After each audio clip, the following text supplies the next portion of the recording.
मुर्गा से रोटी बोर के हे खक्का मुर्गा से ना आप के धुआ से ओ ठलाली से हाँ वो हमें बोरल नहीं जाला तब का कही जाला ओके चाटल जाला का एगो लड़की पर दीवाना बा। कौनो लड़का एगो लड़की पर दीवाना बा। बाबा दीवाना का मतलब मिर्जापुर के कैला गुलजार हो कचौड़ी गली सोन कैला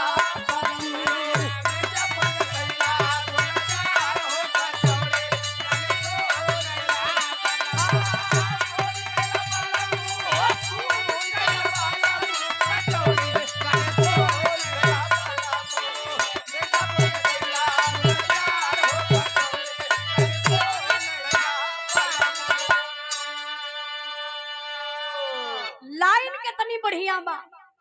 सून कैला बलमू कचौड़ी गली सून कैला वही मिर्जापुर के कैला गुलजार हो।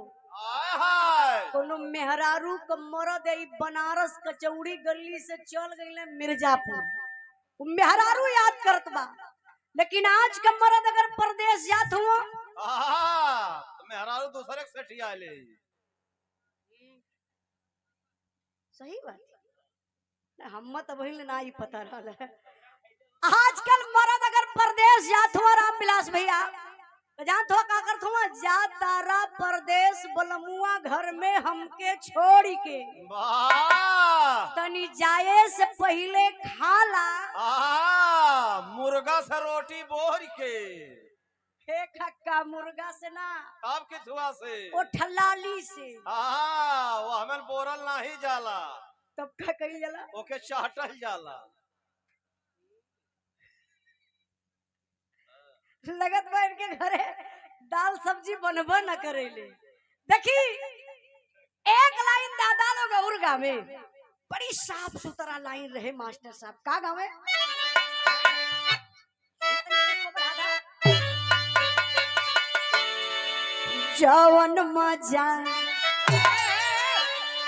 जवन मजा आम की चटनिया तवन सोवधनिया में नाही।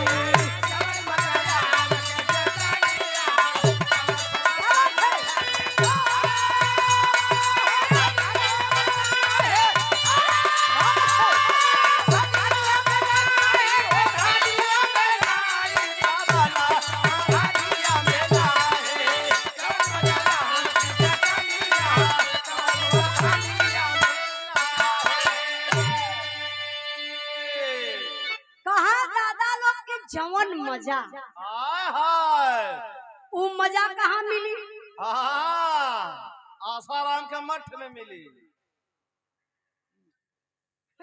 उन्हीं के चेला बैठल वो मजा कहीं ना मिली ना कोनो मंदिर में मिली ना कोनो गुरुद्वारा में मिली ना कोनो मस्जिद में मिली। वो मजा मिली कहाँ के हम बतावत बनी कहाँ मिली। जवन मजा गावे का गावे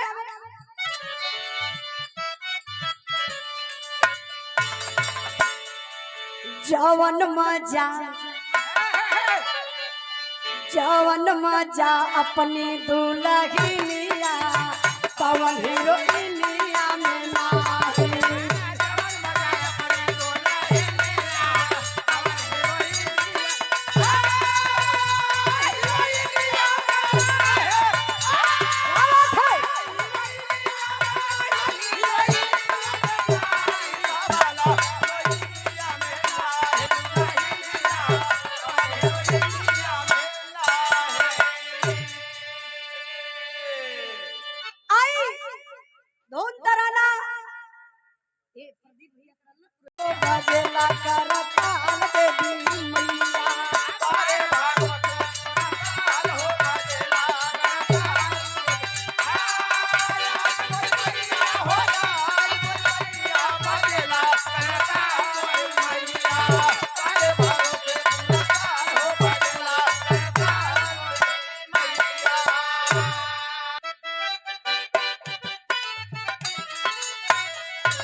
शिव कुमार प्रजापति ग्राम महुवर से आप प्रधान पद के प्रत्याशी बड़े भैया जी की तरफ से 200 रुपए का पुरस्कार माता रानी विजय का ताज आपके सर पे लहरावे। बहुत बहुत भैया के प्रणाम। कहना है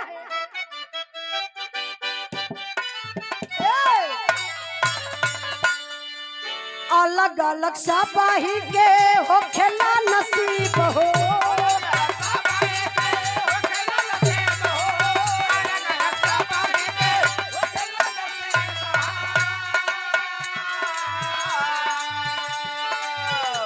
हमारा के राख ले बुया बना गरीब होगी महफिल सजेला बेमिसाल हो बजेला करताल देवी महफिल सजेला बेमिसाल हो बजेला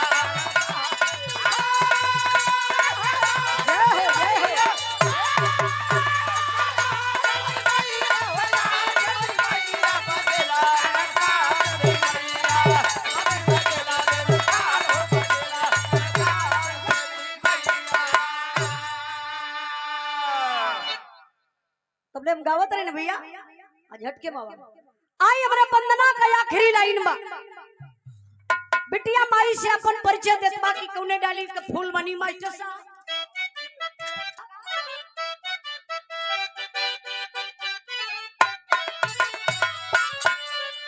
गुरुआ बिहारी गुरु गाड़े सगुड़ गवाले